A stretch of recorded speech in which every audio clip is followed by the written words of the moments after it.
जय गुरु संतपति। आदरणीय संत समाज, मैं आप लोगों के बीच स्वामी जी द्वारा रचित ग्रंथ लौ परवाना को रख रहा हूँ। लौ परवाना का शाब्दिक अर्थ मैंने बताया। परवाना का अर्थ है आदेश पत्र, हुकुमनामा, आज्ञा पत्र। स्वामी जी जब दीक्षा देते थे तो शिष्यों के लिए एक आदेश पत्र लिखे थे जो कि लौ परवाना के नाम से जाना जाता है। ये शिष्यों को ग्रहण करना चाहिए, इनके बातों को समझना चाहिए और पालन भी करना चाहिए। किंतु शाब्दिक अर्थ से कुछ ऐसा भी लगता है। परवाना का एक अर्थ होता है डीप लवर्स और लौ का अर्थ होता है प्रकाश। जिस तरह से पतंगा प्रकाश के लिए मर मिटने के लिए तैयार रहते हैं, उसी प्रकार हम जीव उस आत्मा को प्राप्त करने के लिए शरीर रूपी सारे विकारों को जलाकर समाप्त कर उसे प्राप्त करने के लिए तत्पर रहें, दीवाना रहें, पागल रहें। उसे आत्मा की प्राप्ति के लिए इस शरीर के सर्वस्व बुराई को मिटाकर जलाकर भस्मीभूत कर उसको प्राप्त कर लें। यह लौ परवाना है और बहुत ही अच्छा शब्द है। आते हैं स्वामी जी के द्वारा लौ परवाना में चौपाई नंबर 1 को हम लोग श्रवण करते हैं। संत मत भृंग मत छाड़ देहु बहुतन, संत पंथ निराधार तजो और आधार।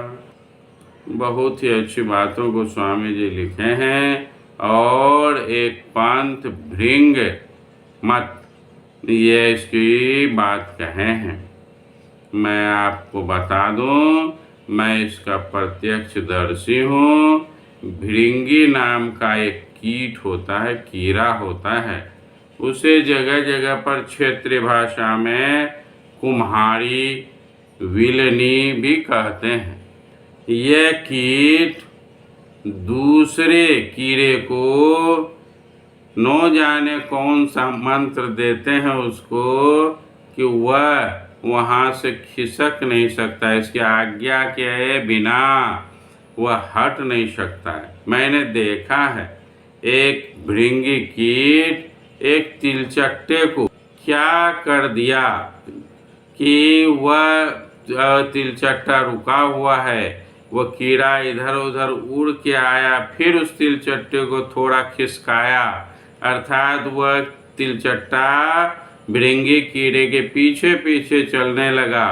फिर वह रुका, फिर वह कीड़ा उड़ गया, फिर वह आया, अर्थात तिलचट्टा वहाँ से हट नहीं सकता है। काफ़ी लंबे समय तक मैंने उसे देखा। वह उसको धीरे धीरे धीरे धीरे कर खींचकर अपने जमीन के नीचे एक छेद था उसमें ले गए। हालांकि कहा जाता है वह घर के दीवारों में कोने में मिट्टी का घर बना देता है। तो मैंने तो यह देखा था और मैं जान रहा हूँ, इसलिए मैं बचपन से अपने बच्चे को उस भृंगी को तिलचट्टे का गुरु कह करके संबोधित किया है। मेरे बच्चे जब पूछते थे कौन कीड़ा है तो भृंगी तो है, लेकिन मैं उसे तिलचट्टे का गुरु, चूँकि तिलचट्टा के साथ वह ऐसा किया था।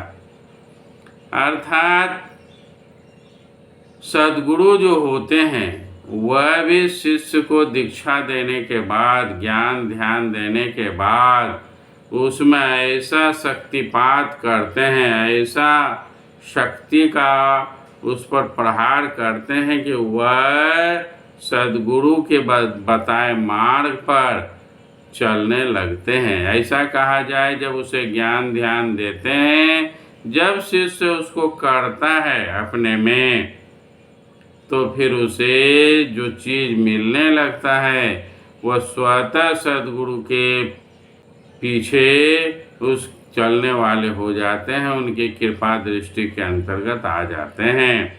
और फिर गुरु की कृपा तो महती होती है, वह किस शिष्य को क्या बना देंगे ये कहना कठिन है। इस तरह से यह सद्गुरु गुरु द्वारा शिष्य को दीक्षा देकर जो उस पर शक्तिपात करते हैं, ये शक्तिपात के द्वारा शिष्य गुरु के फॉलोअर्स हो जाते हैं, उनके आदेश पालक हो जाते हैं। इस क्रिया को भृंग मत कहते हैं। और संत मत एक भृंग मत ही है। ये उस शिष्य को ऐसा बना देते हैं कि वह ठीक भृंगी की तरह हो जाते हैं, अर्थात वह एक दिन सद्गुरु से पूर्ण ज्ञान लेकर पूर्ण ज्ञानी हो जाते हैं। और फिर सद्गुरु के आदेशानुसार वह फिर दूसरे इच्छुक शिष्य को, इच्छुक व्यक्ति को फिर अपनी ओर खींचते हैं। इस तरह से ये भृंग मत है। और रामायण में भी आया है, भई गति कीट भृंग किनाई, जहाँ तहाँ देखा रघुराई। यहाँ पर भी भृंग की तरह की गति बताई गई है। जिस तरह से कीट भृंग के पीछे चलने लगता है, उसी तरह से सद्गुरु के पीछे फॉलोअर्स अर्थात उनके शिष्य को उनके आदेश पालक होना चाहिए।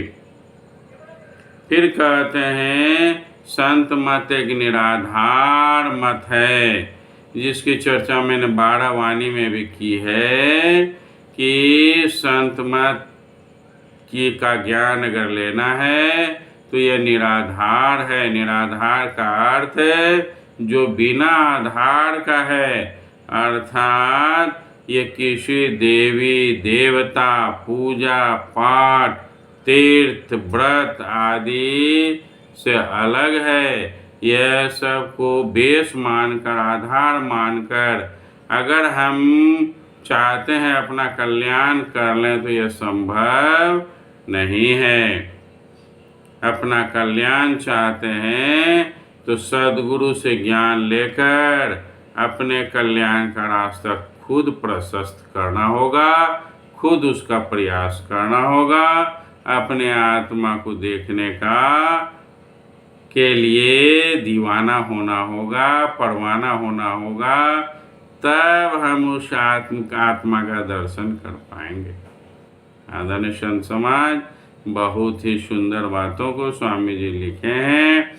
आप सभी से आग्रह है चैनल को सब्सक्राइब करें और ज्ञान भरी बातों को फैलाएं, ताकि भटके हुए लोगों को अगर कुछ ज्ञान मिल जाए तो शायद बहुत अच्छा हो।